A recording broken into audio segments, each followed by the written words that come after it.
Welcome. Thank you, everyone, for coming on this beautiful October day, taking time to come be with us. And we're going to be exploring some wonderful information about a new volunteer home care service program that we are developing here for Fairfield and Jefferson County called the Fairfield Cares Helpful Village. So we're going to be outlining that just so you could, for those of you that haven't heard about it, have an idea of what it is and maybe might want to participate.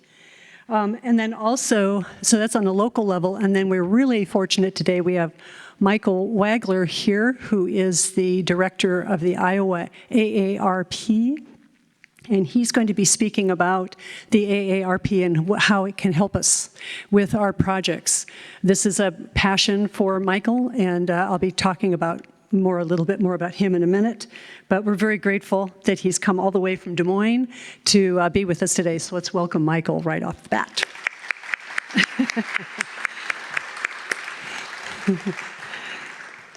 I would like to extend a couple places of gratitude to Claudia Melrose and the Fairfield Cares team, who have done a phenomenal job in organizing this event and advertising and everything and outreach. It's just been amazing. I feel so fortunate to have such a potent steering committee. They're like the best worker bees you could possibly imagine, and so I'm very grateful to them for actually making this happen today. Claudia. And Raven Jenkins and the Fairfield's Arts and Convention Center for, of course, our beautiful space here and having it be available to us. So thank you for them. And to Jason Strong up there in the back, Jason, who is recording this event. And so if you know of people that might be interested in its content, it will be available at the Fairfield Media Center website. We will also be posting a link to this presentation on our website, which is fairfieldcares.helpfulvillage.com. We'll be having a link for this if you know of anybody you think might want to hear what we've been sharing today. So after this presentations, we're going to be talking a little bit, and then we're going to open this up to question and answers, which is really what we're most excited about, because the only way that a lot of these kinds of projects are going to work is that if we hear from you and we get your buy-in, number one, your buy-in, but also your input on how we can make it better. These programs like this, and really we could say everything in life, is going to be best if we start working more together and actually see each other as the resources that we are and tap into that. It's really our strength. So my name is Jennifer Hamilton, for those of you that don't know me.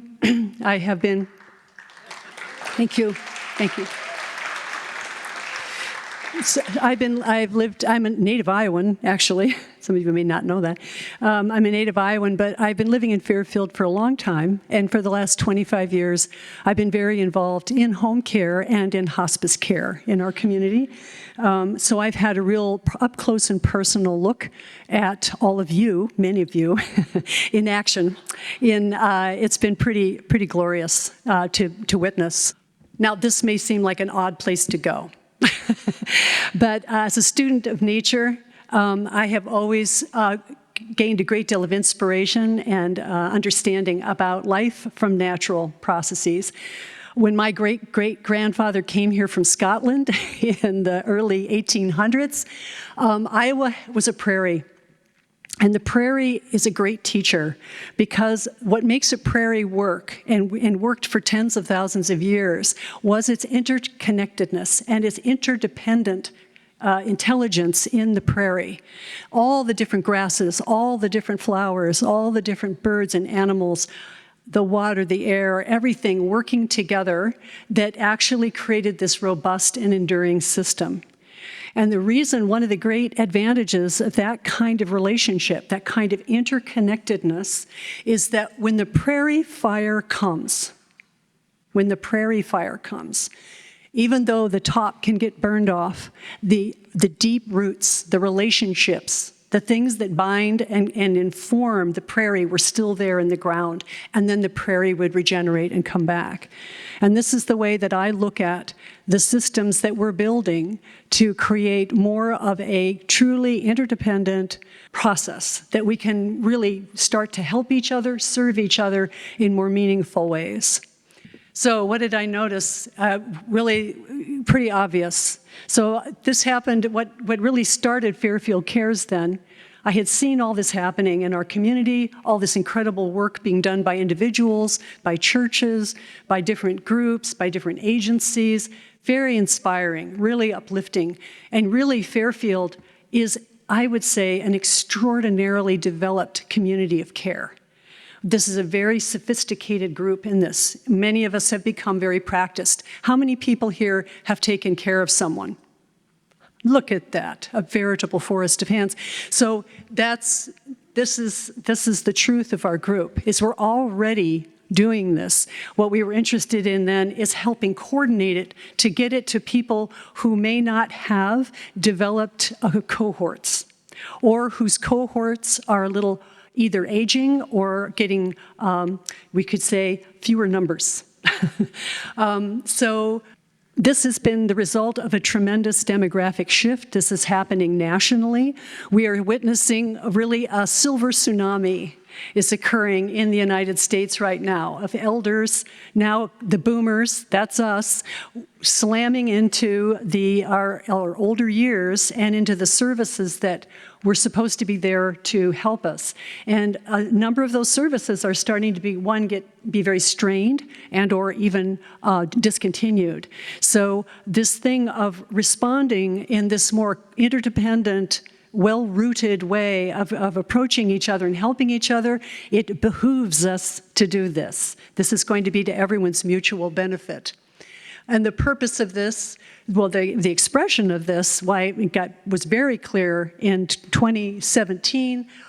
There was a town hall meeting, and I was asked to speak at it about aging in Fairfield. And I asked the group, I said, well, how do you want to do this?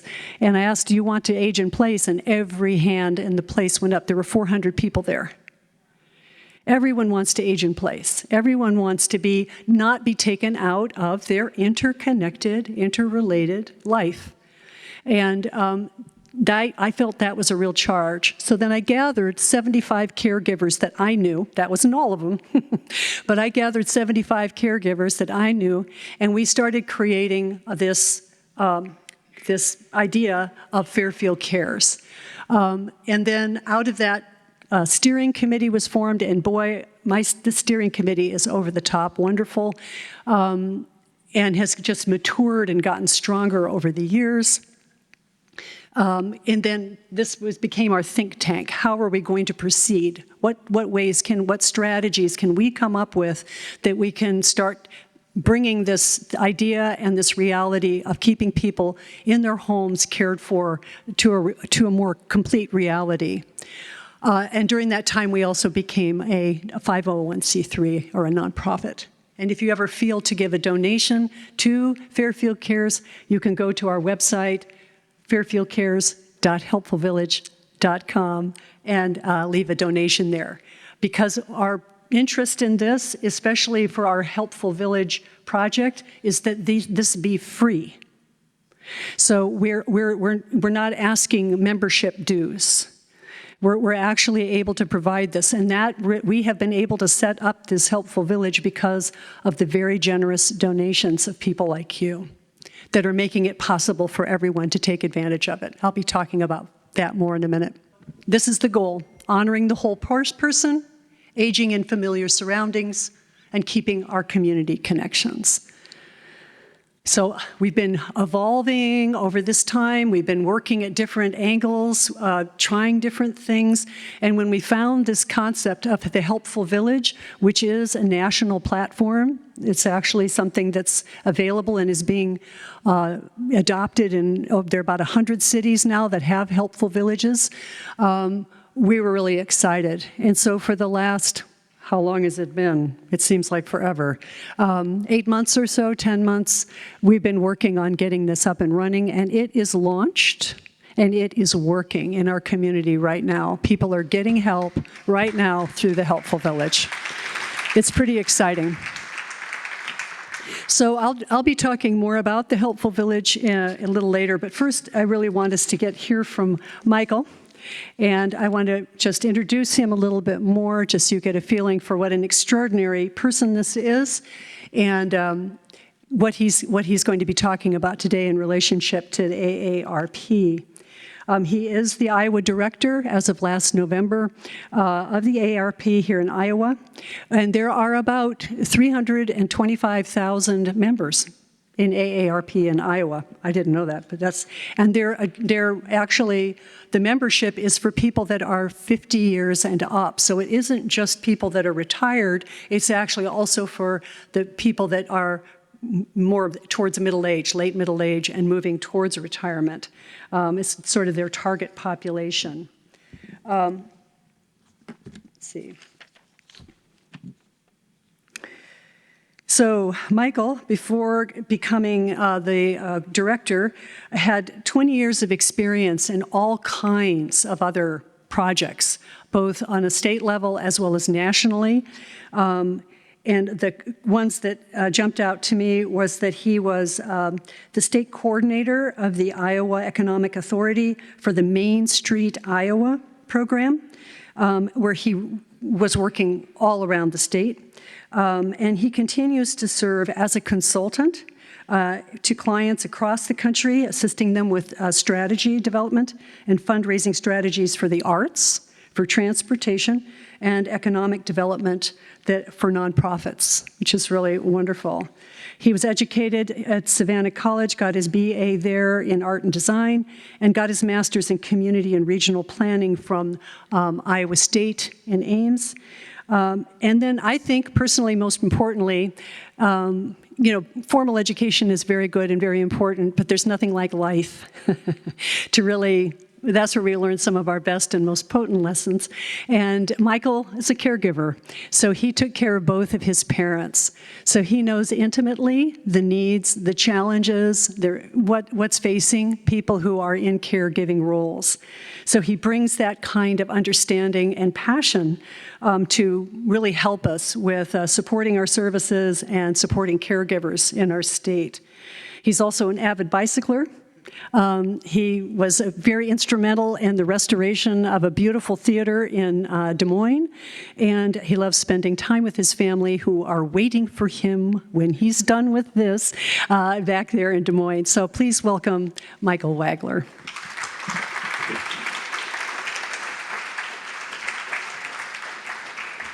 Well, thank you, Jennifer. I'm going to have Jennifer do my introduction every single time. This is a wonderful way to start. And just let me get all my stuff here so I keep us on time. Good afternoon, everyone. Oh, we can do a little bit better than that. Good afternoon, everyone. Hey, all right. Excellent. Well, like Jennifer said, my name is Michael Wagner, and I'm grateful to have the opportunity to spend time with you in Fairfield and talk a little bit more about AARP, but most importantly, I think my presentation was marketed what AARP can do for you, but like in Fairfield with the Helpful Village, it really does take a village, it does take a community. So without the permission of Fairfield Cares, I changed the name of my presentation to Strengthening Our Community with AARP Iowa, because really that's what it's about. It's not about you individually, and I really appreciated Jennifer's words about the interdependence of things, and we'll talk a little bit more about that as we go through our presentation. I always like to introduce myself by the numbers. You heard my bio. Now I wanted to introduce myself by the numbers. The first number, 27, represents the number of years that I participated with the Main Street Iowa network across the state of Iowa. And Jennifer talked a little bit about that, but my role there was really to lead, when I left, 55 local nonprofits across the state of Iowa that are actively working on community revitalization efforts, using downtown as a catalyst for that. Everything from historic preservation to building rehab to small business development to, most importantly, the strategic planning and the volunteer engagement side of things. And if that sounds familiar to some of you, you may be well aware that Fairfield recently became a Main Street community just a few months ago. So, yes. So I had the opportunity before I moved to AARP to work very closely with many people here in the community of Fairfield to really help zone in on the strategic downtown revitalization strategies. And now I'm excited for you to jump into that as a community, and I'm also excited that I get to just watch as you do it rather than be heavily involved. Go to the next slide. 2 is the number of kids I have. I have 2 kids. I have a freshman and a junior. They both go to Roosevelt High School in Des Moines. As you can see, we are a Packers family, so go Pack Go. All right, we got one. All right, there's always one of us, right? Yeah, there we go. Yeah, all kinds of teams. But I showed this slide, one, to humanize me, that I do in fact have a family back home. But the other side is, when I'm doing my work, I always want to focus on the why of what we're doing and why we're doing it. And if I could help make our world just a little bit better tomorrow than it is today, and my kids have a chance to take advantage of that, that's one of my main whys. The next slide is 101. And 101 represents the number of years that my house has been standing. My family bought at the time, it was a 90-year-old brick bungalow in the North of Grand neighborhood in Des Moines. And I have spent tireless years now renovating it, bringing it back to life. I think I'm done, but my wife, during our morning coffee, gave me the list of our next projects, which I assume many of you can relate to. And the last number is 5 million plus, and that's the number of dollars I helped raise to renovate the historic Varsity Cinema in Des Moines, and that is the theater that Jennifer mentioned. It's a theater that's operated for 80 years before we bought it, and it is right in the Drake neighborhood across from Drake University. For a while in our life, it was seen as the other woman, and now it's lovingly seen as the third child in our family. So my shameless plug, if you're in Des Moines, please stop by the Varsity. It's a lovely opportunity. But tying it back to the AARP role, it is a symbol of what it means to be a community gatherer. So it's bringing people together from a convening standpoint, strengthening social bonds, strengthening the connection to our community, which creates a more vibrant, healthy place for us to age, all of us as we choose.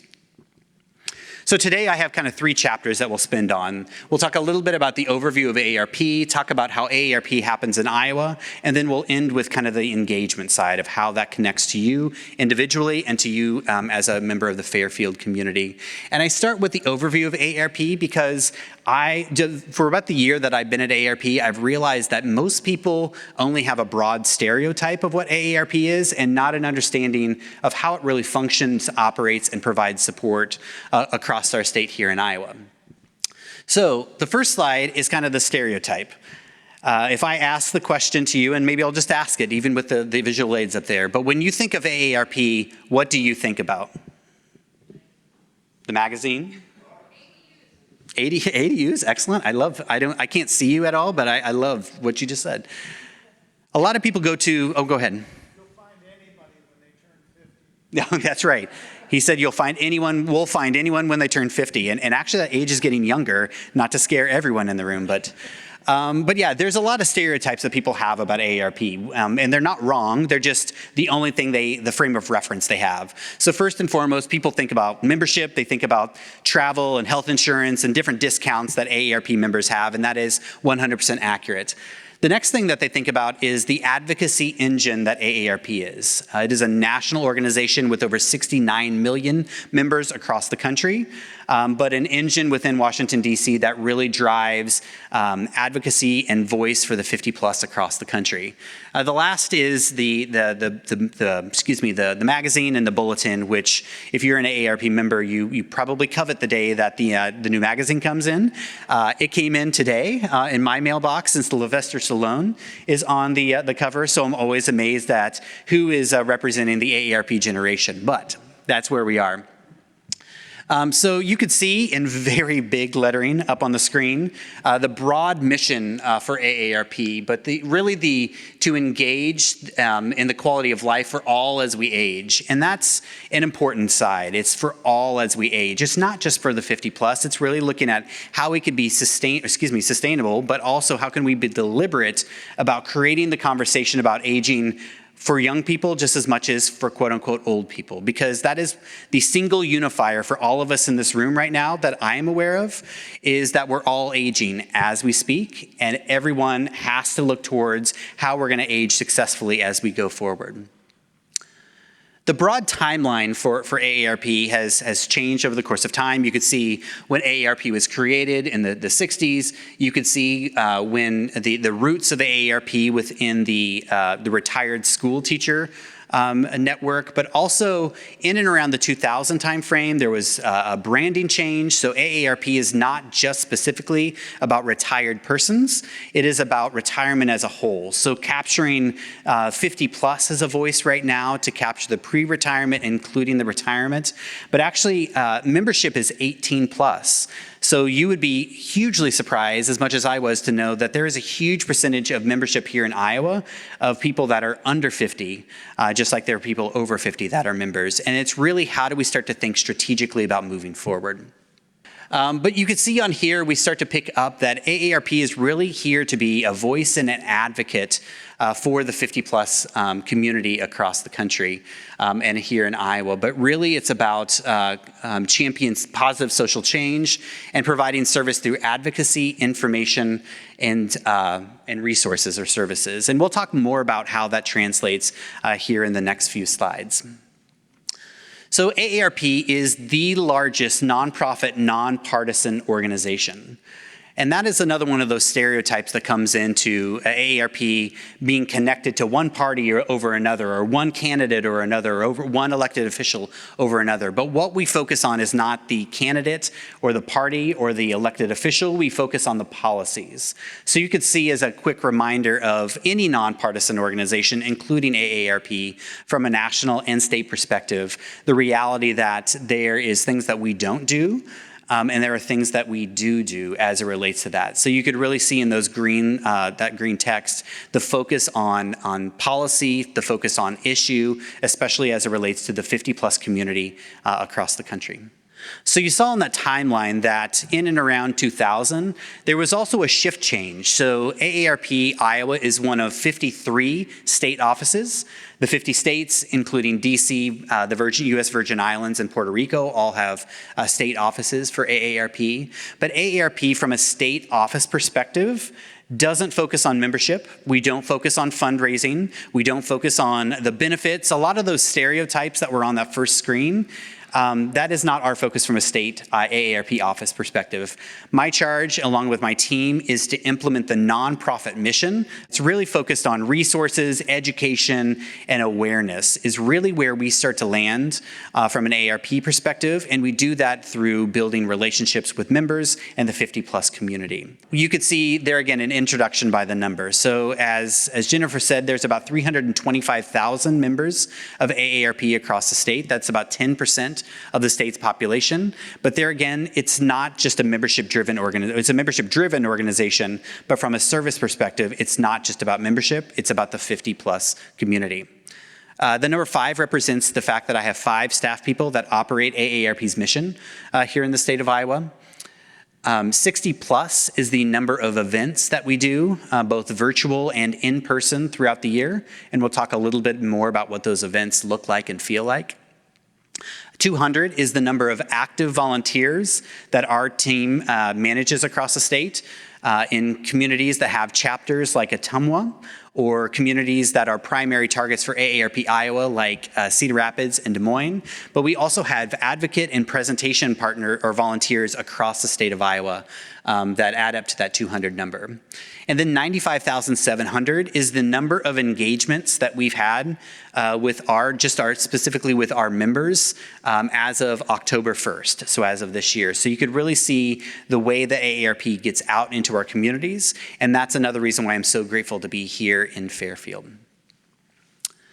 One of the big questions that I oftentimes get is, there again, that AARP is connected to a specific audience or a specific political party or affiliation, or that our membership is all made up of one specific type of person.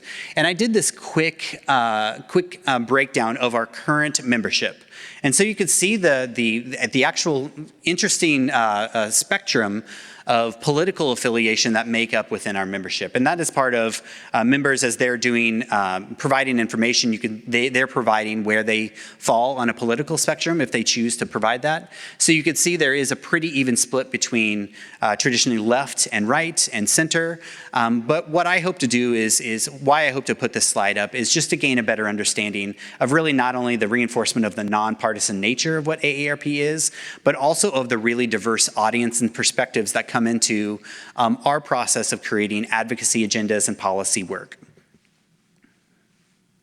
So the three main ways that we interact with our state, one is through volunteers.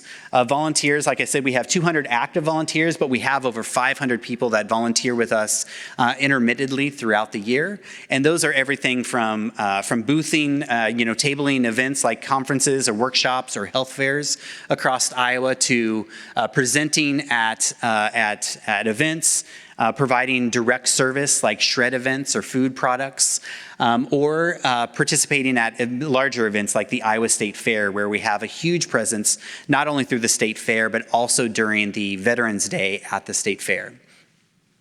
The next way we do that is through events. And like I said, we do tens of events throughout Iowa throughout the year. And those events span from bike rides. The picture in the middle is over 150 people that joined us for the annual AARP bike ride in the Des Moines area earlier this spring. We do a number of events to help get our members, to get the 50-plus community out to areas of the community that they may not be as familiar with, like state parks, county parks, different restaurants, different businesses that may be a part of our community that they may not be aware of from that side of things. But really the events not only become engagement opportunities for volunteers, members, and our 50-plus community, but they are also ways for us to promote the mission of AARP on a very regular basis. The third and final way that we physically and actively do our work is through advocacy. And this really ties together with the previous two items as well, because advocacy is really driven by our volunteers and the events that we're doing on a regular basis. So our advocacy is very volunteer driven. Our policy and advocacy agenda on a regular basis is created through member and partner insights on where that we can not only fit into the overall advocacy picture, but how we could really push specific issues that are driving our membership and our interests, like the ADU accessory dwelling unit law that we helped pass earlier this year. All nonprofit organization, and I hope Fairfield Cares has a primary policy or priorities that you're focusing on.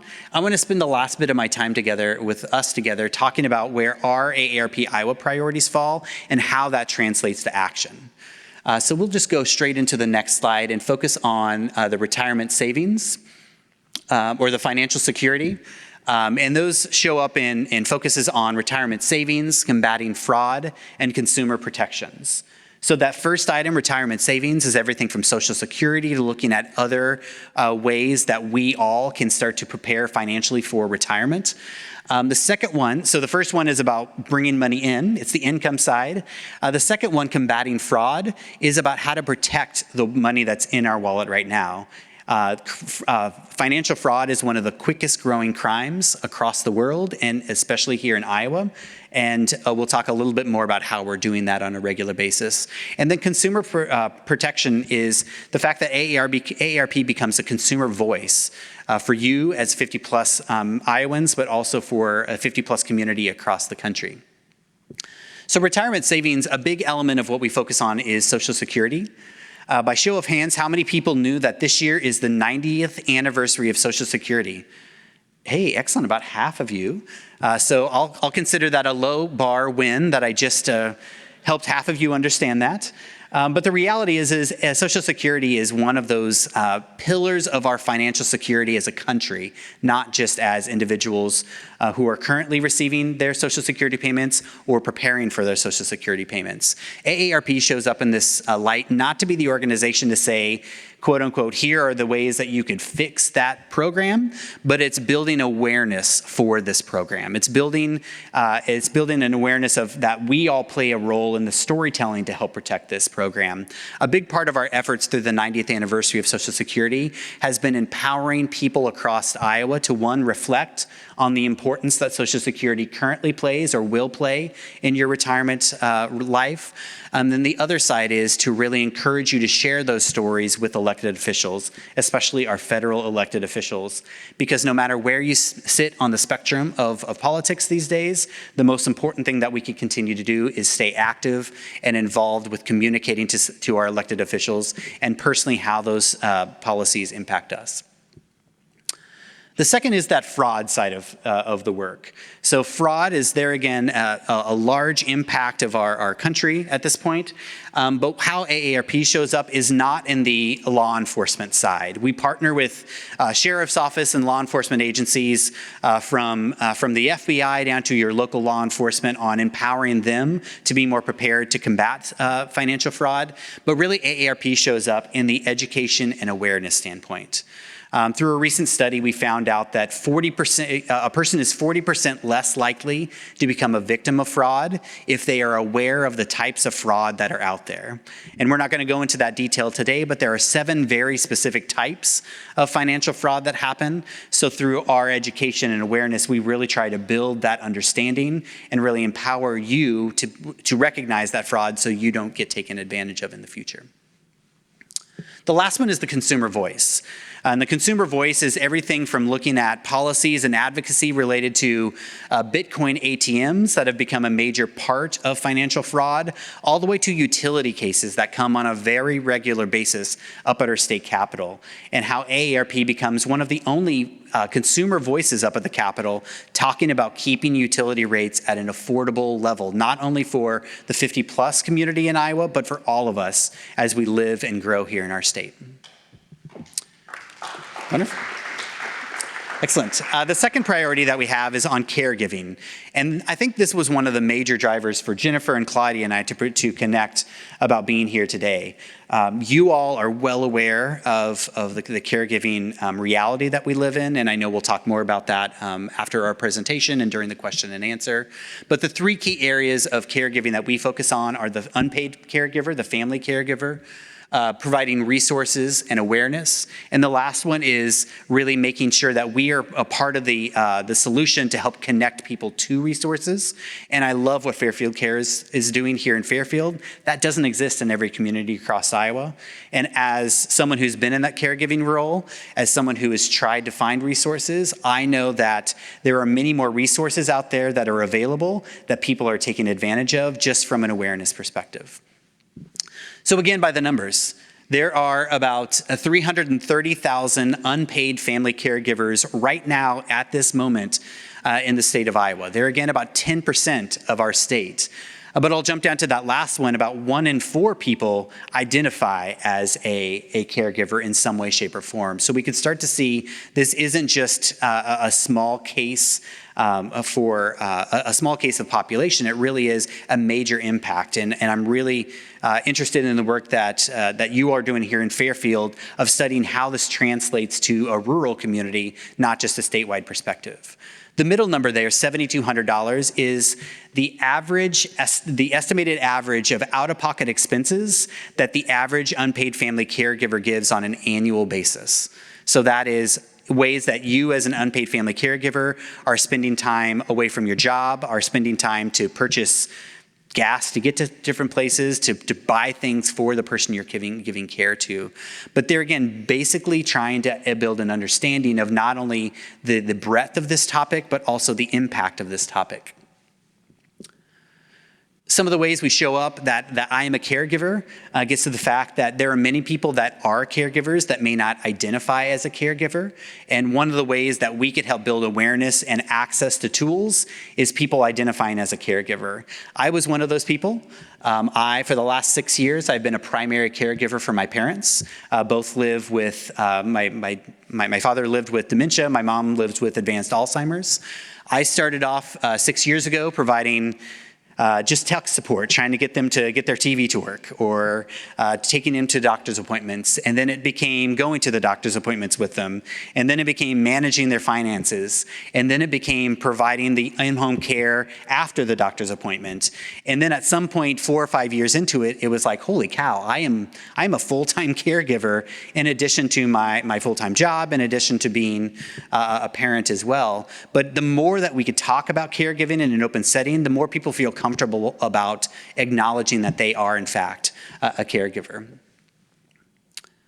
But AARP also shows up in the advocacy space, in the data space. You can see the study on the left here of caregiving in the US was a major study, a national study that we helped promote and complete that was released earlier this summer. And communities like Fairfield and other communities are using this as the foundation to study and understand what caregiving looks like in their community as well. Caregiving, while it is one of the policy agenda items, while it was one of the resource agenda items that is one of the more difficult, it is one of the ones that we spend the most time talking about and doing from a statewide perspective, because we recognize caregiving is a growing topic for everyone as we age. The last of those priorities focuses on livable communities.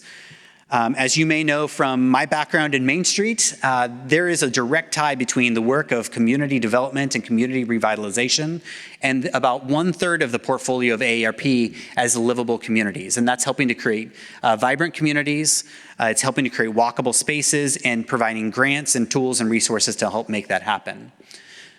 So this slide just gives you kind of the broad cross-section. I oftentimes get the question of, what do you mean by livable communities?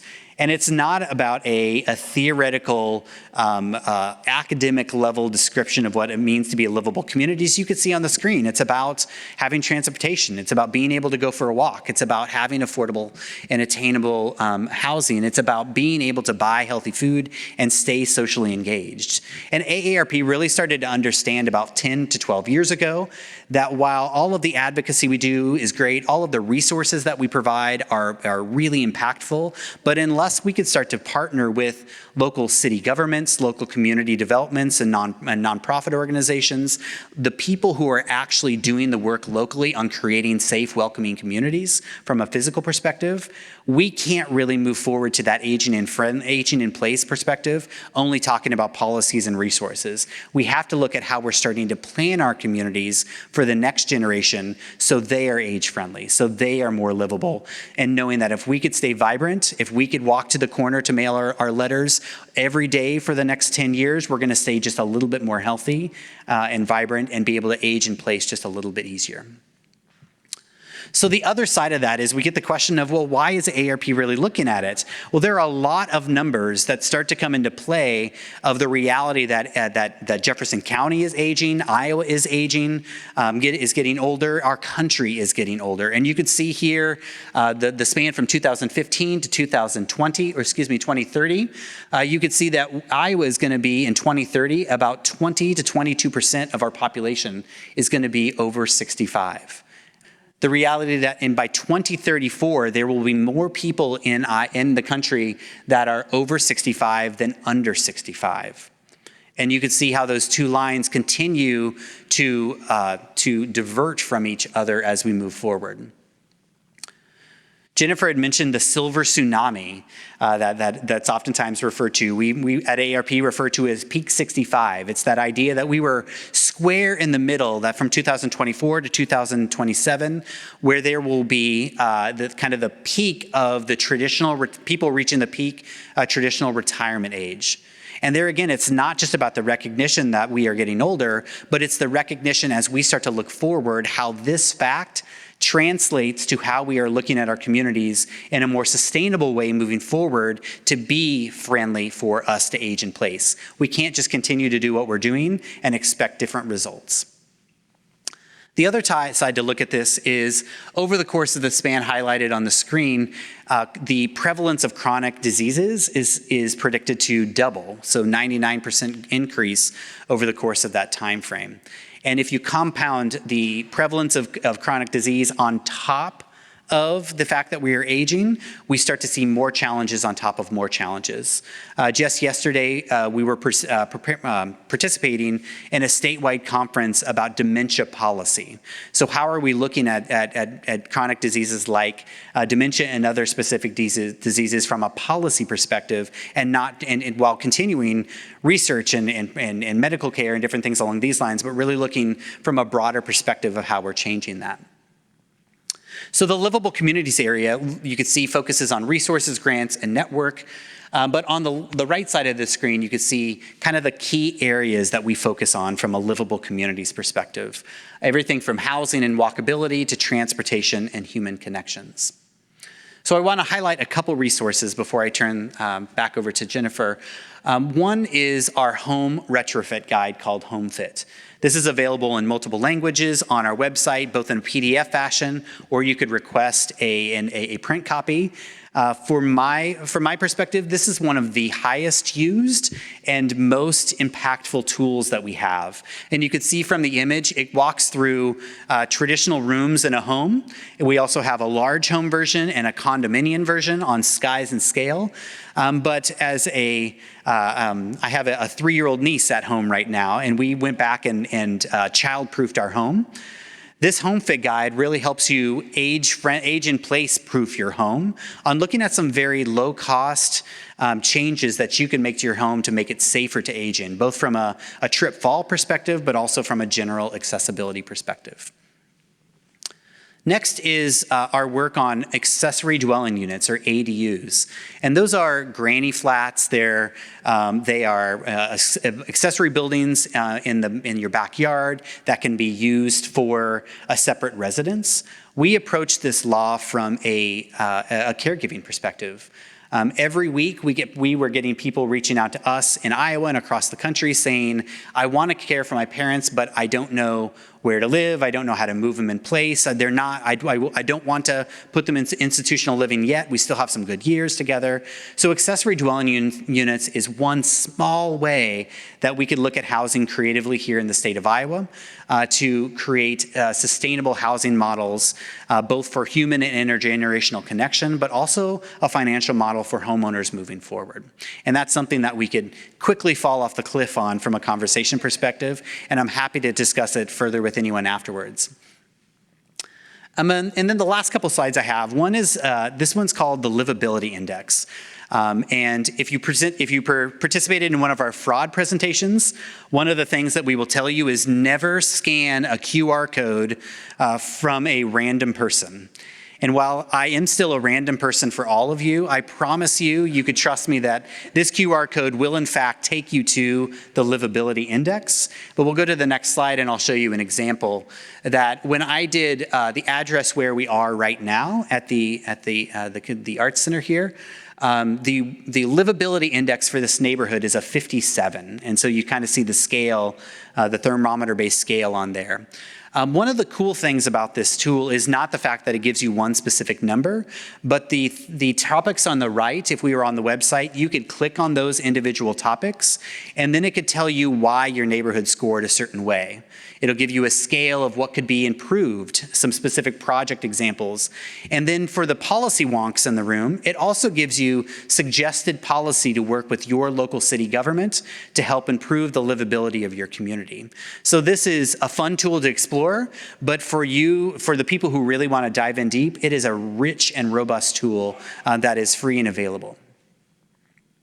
The last item from the Livable Communities perspective is our grant program. Every year, AARP awards over $4 million for small-scale, quick action projects that help communities become a little bit more livable than they were. For example, this year in Iowa, Bloomfield used the AARP Community Challenge Grant to paint defined crosswalks in their downtown after their new streetscape project. In Nevada, Iowa, the county seat of Story County, they used the AARP Community Challenge Grant to build a a pocket park in their downtown that has sun visors over the top. The reason they did is there's a group of older gentlemen that sit on one of the downtown parks that was complaining to the local mayor that it gets really hot during the summer and it'd be nice to have some shade. So they used the AARP Community Challenge Grant to create this gathering space in their downtown. And our friends in Iowa City, there's an organization called Bike with No Barriers that used the AARP Community Challenge Grant to buy an accessible trishaw. So it's kind of like a pedicab with the seats in the front, and it is accessible for a wheelchair to enter into that as well. So they do biking tours of their historic neighborhoods throughout Iowa City, though. So there's some really creative ways that the Challenge Grant has been used throughout the state of Iowa. The very, very last slide is other programs that I want to mention because they're really important programs that I'm not going to spend a lot of time talking about them, but they live in a partner nonprofit called the AARP Foundation. The AARP Foundation, as you can see on the screen, really focuses on combating senior poverty, which is another major issue across our country and state. But programs like TaxAid provides tens of thousands of free tax filings here in the state of Iowa every year. The CSEP program is a program that recently received its funding again, but it is a workforce program for older Iowans, especially lower income older Iowans. And then last but certainly not least is our driver safety program. And our driver safety program provides a number of classes that help not only keep us safer on the road as we age, but most importantly to your bottom line, there are many insurance companies that will give you a discount if you complete one of the AARP driver safety programs. This just touches the surface of the ways that AARP here is to support you, whether you are currently an AARP member or you never want to be an AARP member. I hope that you'll go to the AARP website and find ways that you can use AARP to improve your life, to download tools and resources, to share with your friends, maybe your kids as they prepare to care for you at some point in the future. But the last slide does have my contact information on it.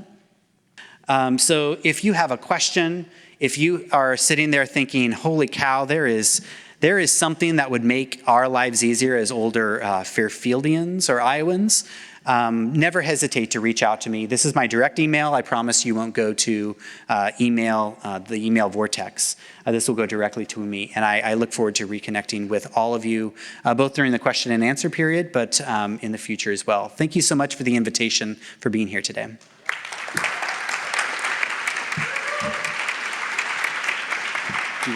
Do you want me to come?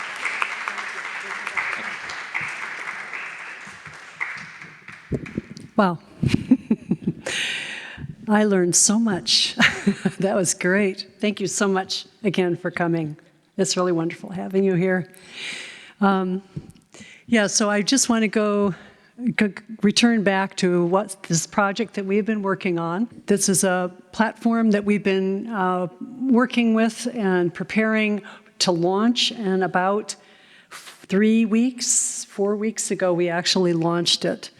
But here's a quote from Dr. Andrew Charlock about this.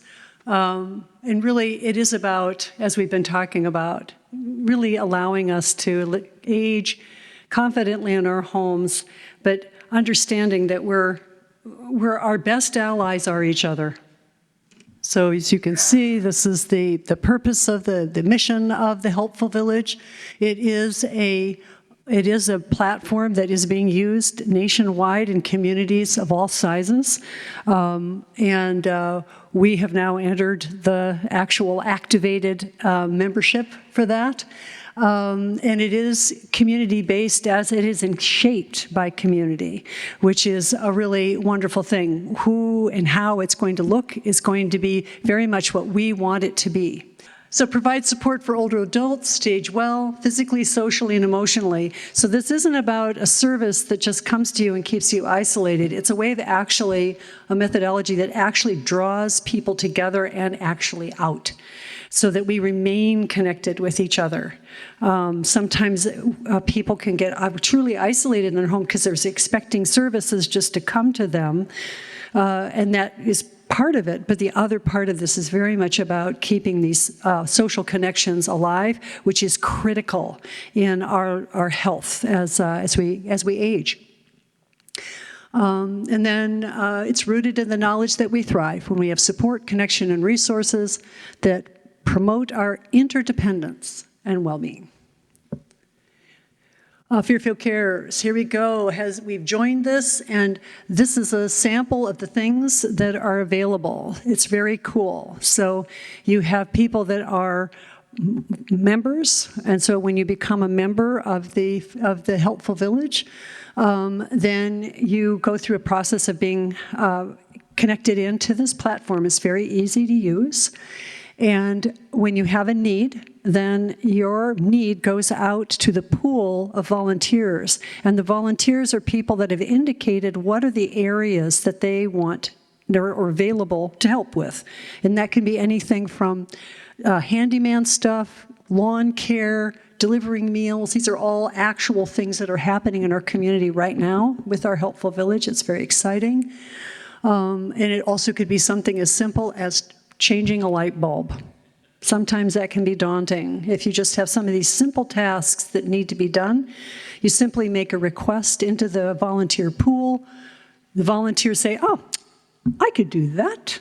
And they tick it, and that message goes back to the member, and then they make a phone call, set up a time, and bingo.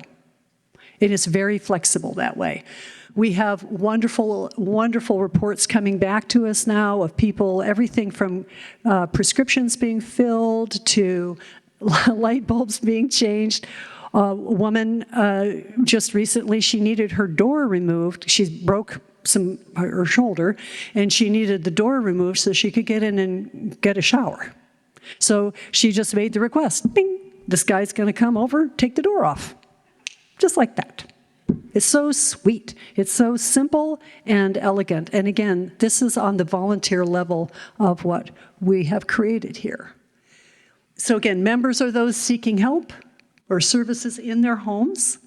And this could possibly be extended into care facilities. We're kind of checking into that possibility as well as support services. But these are volunteers, okay? Volunteers are those willing to help. And then this platform is the thing that you use to make those connections. Now, if you have trouble with, if you're not computer literate or do not have a computer, then the way that we work around this is we create surrogates. So we have someone a friend or family member that can actually make the request for you. And that does seem to be, we have a few people doing this, and it is working. So there are workarounds if you have difficulty with computer, anything with computer. And how wonderful. It's free of charge. So no one's going to charge you anything for this. We've set it up intentionally this way. And again, this was primarily due to a very large gift that came to us, and we're putting it to good work in this man's name. So we're happy to be able to do this for our community. And we really hope that this will be something that you want to participate in. And again, signing up is very simple. You just go to the site, or when we have sign-up sheets here, if you'd like to, and then we'll just start the process with you. It doesn't take long. And we can get you signed up either as a member or a volunteer, or both. I'm a both. I do both. Because who knows, I know I'm going to need help sometime. So I'm glad to know that I'm all set. So you can do both, too. So Fairfield Cares, the features, it's community support network, volunteers and members, help with a wide range of services and social connections. This can also include things like programs or things that can be on the website. So this could include support groups. It could mahjong, square dancing. If you have things that you want to add into the possibilities of what we can create together, let's do it. The door is open. It is member driven. We need you to sign up. So we're encouraging you to do that.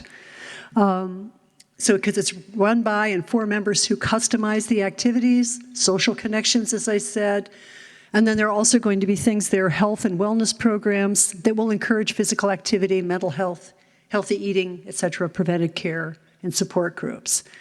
We are in the process of, we are going to start a caregiver training and support online and in-person classes for people that need basic skills on caregiving. And then we're hoping to actually develop that this fall and into the winter so that we can have classes so that you have some basic skills on how to help.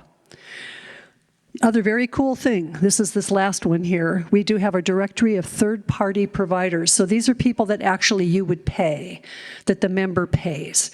But these people that are providing, so this could be, again, this could be handymen, this could be soup to nuts. It could be anything that someone is wanting to provide but is expecting to be paid for, but they've been vetted. So we have a directory of third-party providers on our site.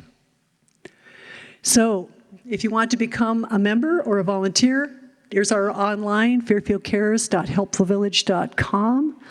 If you want help joining, then you can email fairfieldcares@litsgo.com or that phone number.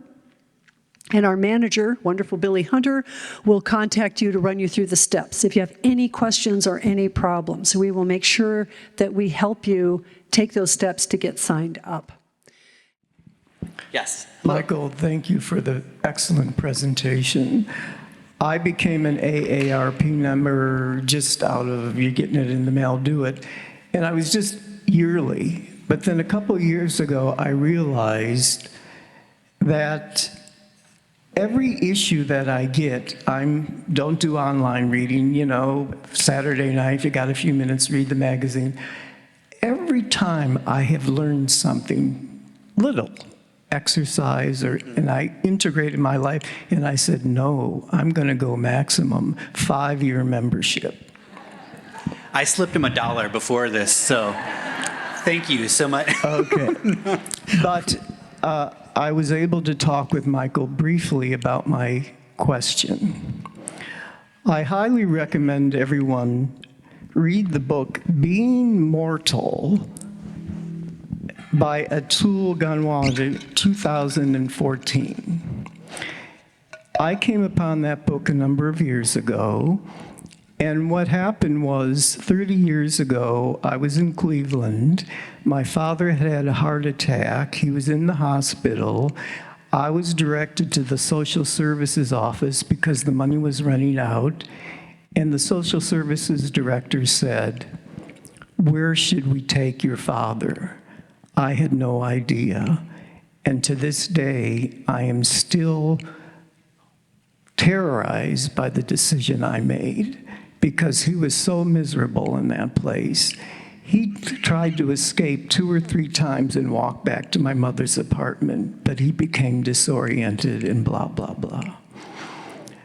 So I'm still haunted by that experience. Going forward, a number of years ago, I came upon the Greenhouse Project. And we had a meeting here to initiate that project in Fairfield. And it was moving along, Michael, and then our wonderful governor put a moratorium in place, and we had to stop. I don't want to get political, but fortunately, she's not coming up for re-election. So what I'm asking you as an advocate in Des Moines is the Greenhouse Project. We had initially a meeting with the director, Jennifer, was it, a call, and she wanted to put the Greenhouse Project Fairfield the first place. And we were moving along with this, and then the moratorium happened. Yeah. So we want to go forward now, proceed with your help. And just 2 other points I want to bring up, that since that is happening, we want to now move forward. The land, MIU has land now available, whatever. But a thought that I had is a few weeks ago, the Economic Development Association had this organization, this construction company that just specializes in low-income housing just around Iowa, and they're experts in that. Why can't we do this with the Greenhouse Project? You know, because the idea is financing and all that. But if they become experts and we just have homes that were prefab and delivered. I agree wholeheartedly. And for those of you who aren't aware, greenhousing is a style of aging-focused homes, or a kind of collective home that has one set of nursing staff that's providing staff for a wing. So it's almost like, I like to call it a commune model, where you get your friends together and then you hire a nurse, and that nurse is taking care of all of you as you age. It's a little bit of a formal model from that perspective. And I'm sure Jennifer is like, give me the microphone and I'll tell everyone exactly what it is. But I needed to learn more about what the moratorium was. I do know that there is a kind of a light version of a greenhouse that's up in the Johnston-Grimes area in Des Moines that is open and operating, so I need to learn more about the policy decisions. But from a national perspective, AARP is looking at policies not only related to the greenhouse side of things, but also to intergenerational housing opportunities. So a lot of you have probably said, well, there's a senior living facility here, and then we built a daycare over here, and why can't we have those two together? I think we could all kind of see where you could have collaborative type of opportunities there. As with anything, our friend Mr. Liability shows up, our friend Mr. Policy shows up, and there's lots of things that we have to do collectively to do that. But whether it's the greenhousing model or senior daycare opportunities, I think we're getting to a point where people and our elected officials are more interested in being creative, because we know that whether it's Bloomfield or Corning or Fairfield, housing is a challenge. Daycare is a challenge. Every economic development plan has those, probably 1, 2, or 3. So we're to a point where we could bring up these ideas in a bigger way. And similar to this, if you have any interest in the greenhouse model, one, do your own research. Don't quote me as the commune model. That's probably not what they want you to think about either. Do a little bit of research on it, but if that's something that Fairfield is pushing forward in partnership with the city or a partnership with local developers, we would be interested in being involved in that conversation.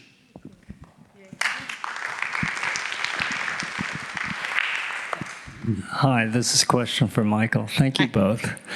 Could you tell us a little bit about the Staying Sharp AARP initiative and what it is and what you're doing to help us all stay cognitively healthy? Yeah, so a big partnership that our national AARP office has is with the Alzheimer's Association. It's connected to brain health, which I assume is the initiative. So like I said, just yesterday, we were part of the Heartland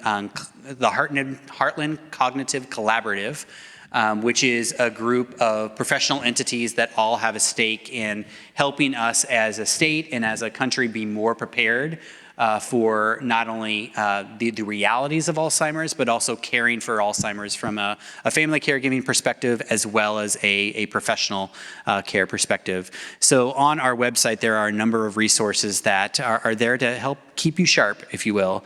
And there's lots of them out there, but the brain health side of things there, again, from an education and awareness perspective, starts off with building an awareness of what are the risk factors that are out there. There is an assessment you could take on the website that gives you general speaking red flags of saying, hey, you should probably eat better or you should exercise more. But there's also brain games that we're all very familiar with on just keeping our brains going. But brain health is tied to the overall healthy living side of what AARP does. And my prediction is we're going to see more and more of those types of tools coming out from not only AARP, but from a policy perspective. It was just renewed or refunded, thank goodness. But if you're not aware of the BOLD Act, it's BOLD. and I am totally forgetting what the acronym, just like everything, it's an acronym for something. But the BOLD Act is basically building an infrastructure for Alzheimer's and dementia-related diseases care in Iowa and across the country. So it's housed out of our HHS, Health and Human Services Department, is where it's housed. But they are doing some really great tools and resources. And I'll pick on our friends to the north. Not pick on, I'll say good things about our friends to the north. The Minnesota Cognitive Collaborative is doing some spectacular work on additional assessment tool, like low to no cost assessment tools. They're looking at ways that caregiving is different from a cultural perspective, from a rural to urban perspective, and starting to build some really cool tools that we could rip off and duplicate here in Iowa for our cognitive collective. The other side of it is understanding, and I'm kind of getting off the subject, but I'm staying on the subject of keeping sharp on Alzheimer's, is as we start to look at policies that are currently in place or potentially coming in place related to things like work requirements and different things along these lines connected to federal programs. One of the things that AARP is doing, and a lot of times it's Alzheimer's related caregiving that's happening, is that if you're an unpaid family caregiver, how can we make sure that that is part of the formula or the eligibility that comes into place if there are work requirement elements that go on? And we'll kind of leave that conversation there because it's in a very big gray area where there's not a clear answer, yes or no, or what that means. But related to staying sharp, related to the Alzheimer's world, there's lots of different facets on how we have to approach it collectively. Thank you for the question. Hi. Hi, I have two questions. So my first one is does AARP or Fairfield Cares have a directory of all the elder care services that might be available within the state of Iowa, and also a directory of like geriatric doctors or geriatric nurse practitioners? Because that's a specialty in and of itself that, you know, can be very helpful. Absolutely. The short answer from an AARP perspective is we do not currently have a directory of any sort of vetted or recommended stops, but I'll let you. Yeah, we have not to the point of actually, suggesting different, physicians or things like this, but there certainly are directories of services in general, for sure. Yeah. And where would you find those? We have it linked on our website. Okay. And there is one on the desk out there. We do have some services that are available, just a list of free services. That we have a sheet, actually, of them out here that you're all welcome to. It's actually pretty cool. Yes? One more question. There's a directory, the Iowa Office on Aging, which is under the Department of Health and Human Services, has an extensive directory of services for the elderly. I don't think they have a list of geriatric doctors and nurses, but they do have a very extensive list for the entire state. The other reference point that I would use too is every state in the country has a network of what are called AAAs, the Area Agencies on Aging. I am not, Fairfield's kind of on, just like always, there's a line. You're on a line between two, so I don't know exactly which one you are in, but the Area Agencies on Aging are a great resource on a kind of a no wrong door mentality of I don't really know where to start. The AAAs are a great option. And then another phone number that you can call is, we are really proud here in Iowa within AARP in the United Way, we were able to bring the 211 helpline to Iowa, so it's Iowa-specific caregiving assistance. So that would be another option to call 211, and they would be able to provide you at least with a starting point. They may reference you to the AAA, they may reference you to the AARP website, or they may say, hey, in Fairfield, there's X resource. Fairfield Care is maybe part of that, but the 211 number, we were able to get that funded and operating in July of this year. So it is a service that's around. So my second question is... Oh, I thought that was two questions in one. No. Okay, sorry, let me get situated, I gotcha. My second question is, you had all those activities that take place throughout the state. How do you find out about them? Because I'm an AARP member, but I don't know about I didn't know all about all that stuff. It'd Yeah. be kind of fun to know. So the best way is if you go to the AARP website and type in Fairfield, Iowa, it'll give you all of the ones that are, it's called our AARP local page. It'll give you kind of all the close-in events. From an honesty, transparency perspective, a lot of the events are focused in Des Moines and Cedar Rapids areas.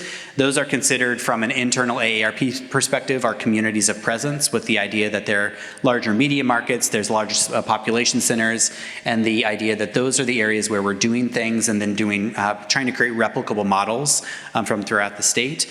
But if you go to AARP Iowa, if you Google AARP Iowa, we have an events page that has all of our events.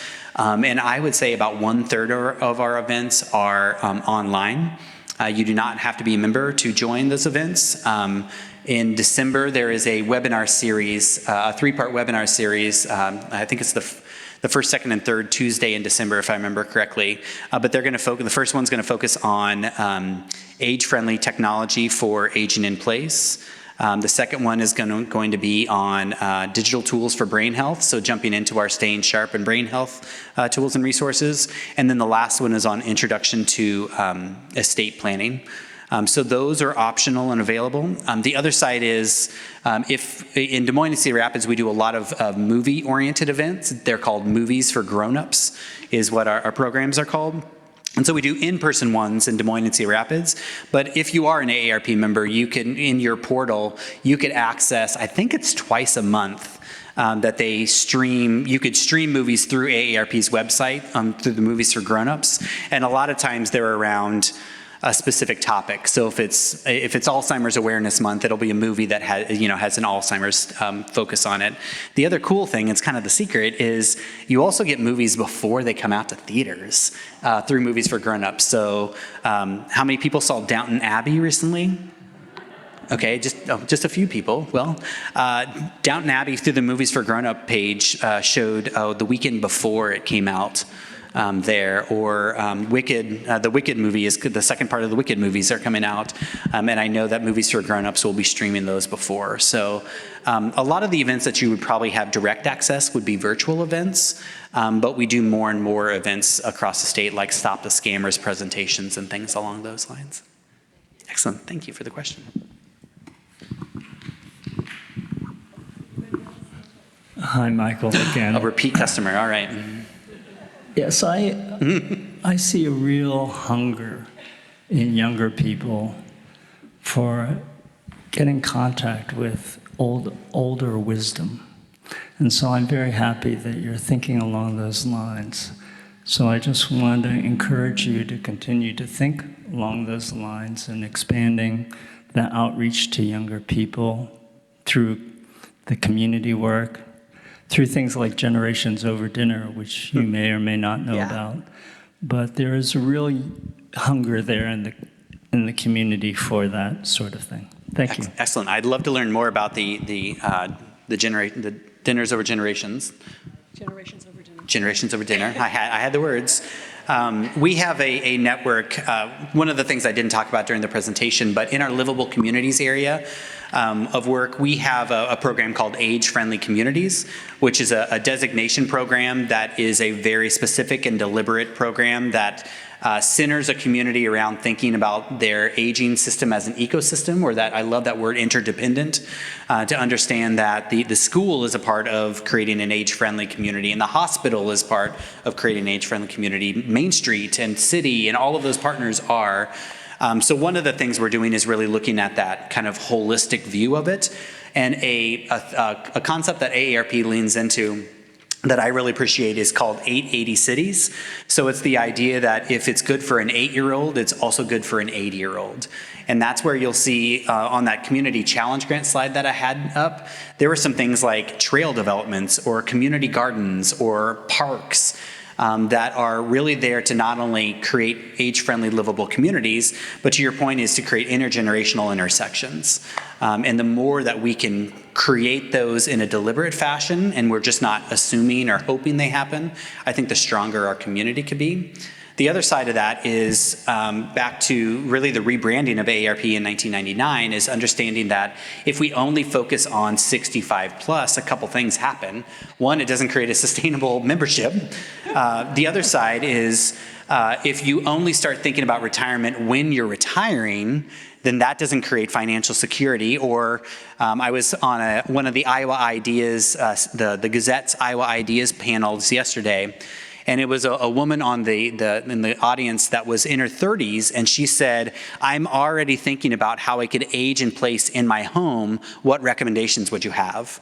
Well, the fact that she's in her 30s and she's thinking about it, she's already light years ahead of all of us probably in the room from that side of things. But as we start to push our mission to 30 and 40-year-olds, we hope that there is more of an understanding of not only the desire to think about aging in a positive way, but also the ability to communicate in those conversations with city council people, with leaders from that side of things.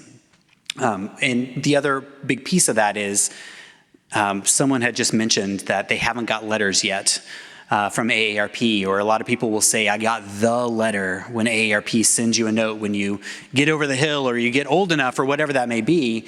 And all of us have a role in really removing the stigma of quote unquote getting old. And you see lots of studies, you see lots of movies, you see lots of things about it, but it is a reality. If we could start to think about aging as something that just a topic that we all need to think about, rather than just old people thinking about, we could really start to remove the stigma away from it, maybe making it more acceptable for a 25-year-old to get really engaged with that. Absolutely. And one of our initiatives now that we've got we're starting building our membership and volunteer members that is building. I'm going to the schools, I'm going to the college and I'm actually approaching them for their social service thing for their students, that they be actually members that would become volunteers so that they can do some of the young buckaroo stuff that as volunteers. So we'll actually try to begin to employ them more. So we're actively moving towards engaging more young people, for sure.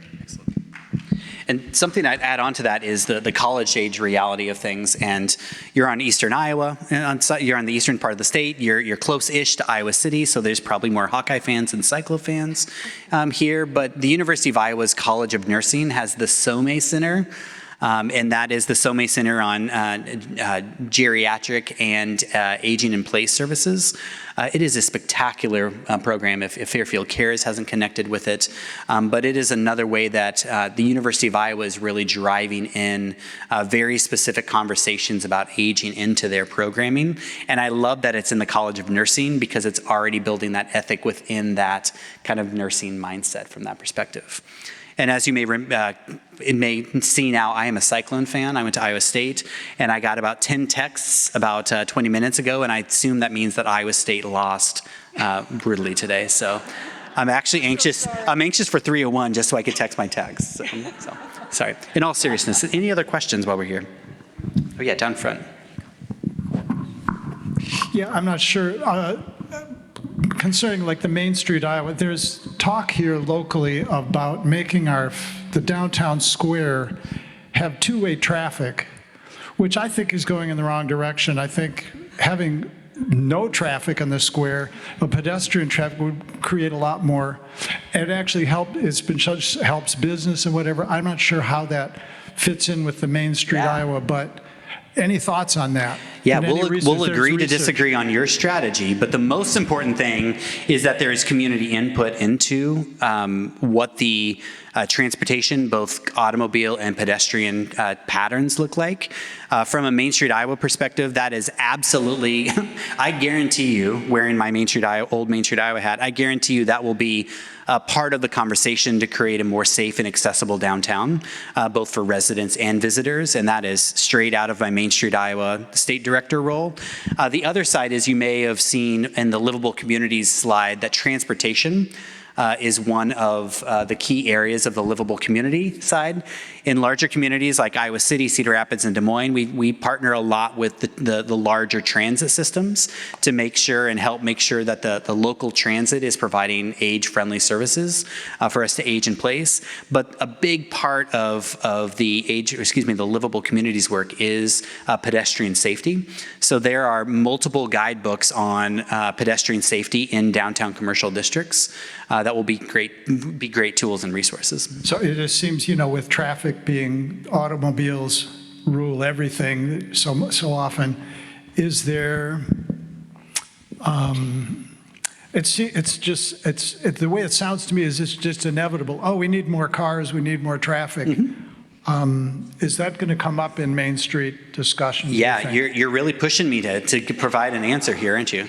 The answer is yes, and you're correct that as we start to look at transportation planning is dominated about providing accessibility for cars, and that is the 100% right answer for Highway 34. That is a car-centric place, but helping communities understand the spectrum of transportation needs. And I love how you said it, that kind of, I think you said something like car is king. If you could start to switch that dynamic, and I'm wearing both my AARP and my Main Street hats now, if you start to switch the dynamic where pedestrian is king, you're not saying no cars at all. You're still providing safe, accessible, and attainable access to downtown through all modes of transportation, but you start to shift the dynamic of how do we know that downtown is a commercial pedestrian-friendly space where out on the edges of the community as you're coming in, they're more larger arterial streets that are providing automobile access. So parking, et cetera. Yep, exactly. Yep. Can I interrupt here? All right, so I'm on City Council. We had a report done years ago, not too many years ago, but a few years ago, when the lights were taken down on 2nd Street. You might recall that. The reason that happened was because we had a study done. Route 1, Highway 1, comes down 2nd Street, turns, and then goes down Main Street. We do anything with that street, the DOT has to be involved. They recommended those lights on 2nd Street could be taken down, and there would be no change in safety. At the same time, we had an investigation by DOT professional engineer look at one-way versus two-way streets downtown on the square, no difference in safety. So you can't argue one is safer than the other because there's no difference according to the professionals. So you should know that. Don't use that as an argument one way or the other because it's not, okay? According to the latest information we have. I would encourage you, and I'm not saying right or wrong, I'm encouraging to keep that conversation going. Not just from the DOT, but from other entities and resources, and we'll pause the conversation and I'll be happy to talk afterwards. But really encouraging, just like that Social Security conversation, we're not here to create a solution, but we are here to create active, empowered, and engaged citizens to be a part of that conversation. So that's what I would continue to move down the line. We do need better pedestrian traffic patterns downtown, there's no doubt about that. Yeah. So if the lights on Burlington also come down, or Burlington and Court meet, those could also come down. Then that just, it requires an entire redesign of the downtown. Yeah, well, yeah, exactly. And it's kind of looking holistically. And from that livable communities perspective, looking at quick action, small things that could happen to keep our same traffic patterns, but also looking at ways to make it a little bit safer. But the fact that this is coming, that the transportation and that the walkability of downtown in your community is coming up at a presentation during Fairfield Cares and AARP makes me really happy because it really you all really start to understand the interdependency of creating age-friendly communities and how that translates down to very specific kind of non-traditional aging conversations in our communities. Thank you so much for making comments. I really appreciate that. Just around transportation, again, tangential, but right now among our volunteers for our Helpful Village, probably our most robust group are people that are willing to give rides, by the way. So we're sending people all over the place, and people love to do this. So that's a very robust part of our volunteer, of our volunteer group. Yeah. Have time for a couple more quick questions. Over here. Hi. Hello. Hi. This is not intended to be a political question in any way, but it's a reality-based question. And I think we're all aware that a huge trillion-dollar cut to Medicaid is about to land upon the country. And I'm just wondering if AARP as an advocacy group or perhaps intervention group has done anything in regards to that, or what preparations you foresee for the elder population. As you know, Medicaid funds nursing homes to a large degree, and we're all facing that eventually, I guess, some of us anyway. But anyway, I just wondered what AARP's position is on that, and also because that cut is going to turn around and create huge cuts in Medicare. Yeah, so what are we supposed to do? Yeah, so you're hitting on kind of the multifaceted reality of what this is. From a position perspective, AARP is staying very, very, very, from a national perspective, very in tune with partners across the country to, now that it's happened, to stay in tune with what that translates to actual. You know, if you go on one news site versus another news site, you see one side says one good, you know, a terrible thing is happening, and the other side says a very good thing is happening. So the reality of where we are is study and understanding. The other side of that you started to pick up on as well is the cut from a national perspective will have a trickle-down impact to our state's budget, which comes back to making sure that you are in close contact with your state elected official, because during this next session, there will be important conversations related to how Medicare, Medicaid is translated, especially Medicaid and SNAP here in Iowa, are funded from those reductions from a national perspective. So you may know that some of the national cuts basically shifted some of the impact from a federal budget to a state budget. And so then it's really up to our state elected officials and governor to make the decision on how that actually impacts. At this point, knowing that there's little tangible things that we could physically do other than make sure that we are all on the same page with, we need to stay hyper-focused on what the impacts of these changes are in actuality as we start to go down the line. There's no stopping some of them. They've already occurred. There's just nothing we could do from that conversation. But what we can do is make sure that we're staying in target with our hospital system here, our nursing home systems, our assisted living systems that may be supportive of that. From Fairfield Cares, making sure that you're staying very in touch with your members to understand if there is SNAP cuts or nutrition cuts that are creating impact, and telling the story of the impact and removing the politicalization of it out. Because it's not about right or left, it really needs to be about the human impact, positive or negative, whatever that may be down the line. So I hope that at least started to answer it, but there's no easy way to answer it. Yep. Hi, I just wanted to let people know that volunteers are going to be outside for a bit after this ends, and if you are inspired to become a member or a volunteer or both, please be sure to fill out a form.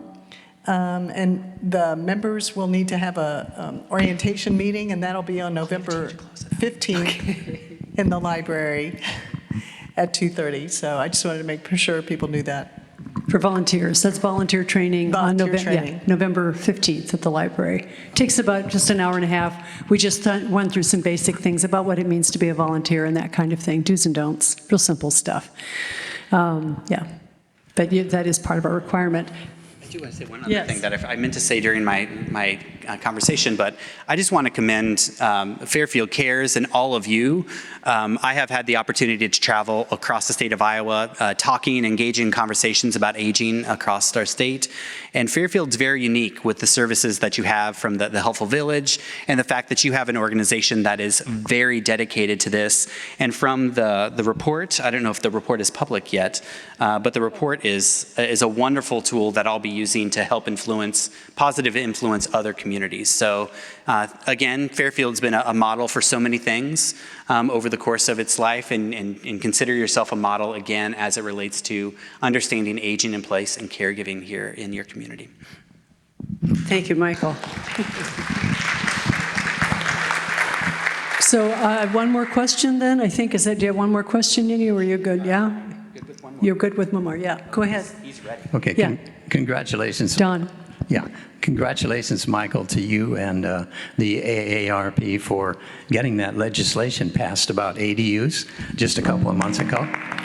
I think that could, I think that could help our community considerably in the future.